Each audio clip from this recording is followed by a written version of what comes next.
If people are impeding your development, you sacrifice your relationship with them. It's a very, very rough rule. Let's say you're miserable and unhappy. Okay, here's a cure. Find what's valuable and let it go. So we could say, well, maybe it's a relationship that you have. Maybe it's a relationship with your parents, right?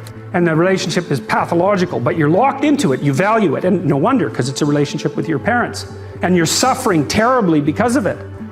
Well, what do? Maybe you let it go. It's a sacrifice. And the idea is that, well, that'll clear the future for you.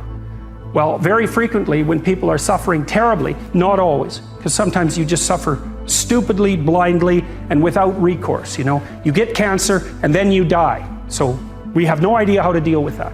But sometimes the reason that you're suffering is because you just won't let go of the thing that's biting you. And I've had clients like this. I can't stop communicating with my mother, who phones me 3 times a day, every day of my life, and never says anything that isn't unbelievably critical and demeaning. I can't let that go.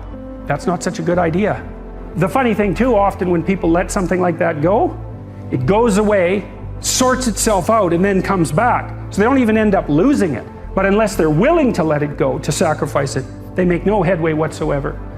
And I'm not saying I'm a great man, but I'm telling you this here though, I ain't what I was. You might not think all that much of me, but you would if you knew what I was though. If you'd have saw me when I had a severe stuttering problem and I couldn't talk outside my house, you would think much of me if you saw me when I flunked out of school. I'm on my 3rd marriage. You would think a whole lot more of me if you knew me when I was living in that car for 3 years. Cause see, what he turned me into was something I never saw that I didn't think I'd ever be this. People come to me from everywhere. I meet with kings and queens. I was in Botswana with the president and the first lady of Botswana. Then I met the crown prince of Abu Dhabi. He came out of his chair at the race to come meet me. You know why he came to meet me? Just simply because of my gift. I make people laugh. It put me in the presence of great men. That's what my gift has done for me. That's what your gift will do for you. That scripture is talking about you. Look, man, identify that God-given gift and get to pursuing it. Maybe you here because you need to hear this here. Maybe you here because you need to dust off your dreams. Maybe you need to explore your imagination. Maybe you just need to identify your gift so you can quit tripping in your own life, trying to figure out what you can do. There was this statement, I think it was Pascal, he said, you know, all of man's problems arise because he cannot sit by himself in a room for 30 minutes alone. And it's very true. I always needed to be stimulated. And when the iPhone came along, boredom was dead. I would never be bored again. Even if I'm standing in line, I'm on my iPhone, and I thought it was great. And when I was a kid, I used to try and overclock my brain, be like, how many thoughts can I think at once? The answer is only one, but I would try to think multiple thoughts at once. And I was proud of that. I was proud that my brain was always running, this engine was always moving. And it's a disease. It's actually the road to misery. And now that I'm older, I realize you actually want to, again, rest your mind. You want to learn how to settle into your mind. And now I look forward to solitary confinement. You leave me alone for a day, it'll be like the happiest day I've had in a while. And that is a superpower that I think everybody can attain. The superpower of learning to be alone and enjoying it. Yeah. As much as you want people to agree and you want the people around you to be supporting your dreams and all, it's not going to be like that all the time. You got to do it alone. And people will help you, and when you get the ball rolling, people will jump on. But if you don't believe, nobody else is going to believe. People come along because your belief is so insane, that your belief is so strong, that makes people be like, yo, this crazy. Yeah. Following your dreams is a lonely, solitary, scary, dangerous pursuit. You can't wait for somebody to think you can do it. Because they don't think you can do nothing they can't do. It's a lonely, scary, dangerous pursuit, and you got to be willing to risk everything to become that seed of what you believe is in there. You got to be fearless. You got to be relentless. You have lots of reasons to be. God, there's reasons to be resentful about your existence. Everyone you know is going to die. You know, you too. And there's going to be a fair bit of pain along the way, and lots of it's going to be unfair. It's like, yeah, no wonder you're resentful. It's like act it out and see what happens. You make everything you're complaining about infinitely worse. There's this idea that hell is a bottomless pit, and that's because no matter how bad it is, some stupid son of a like you could figure out a way to make it a lot worse. So you think, well, what do you do about that? Well, you accept it. That's what life is like. It's suffering. That's what the religious people have always said. Life is suffering. Yes. Well, who wants to admit that? Well, just think about it. Well, so what do you do in the face of that suffering? Try to reduce it.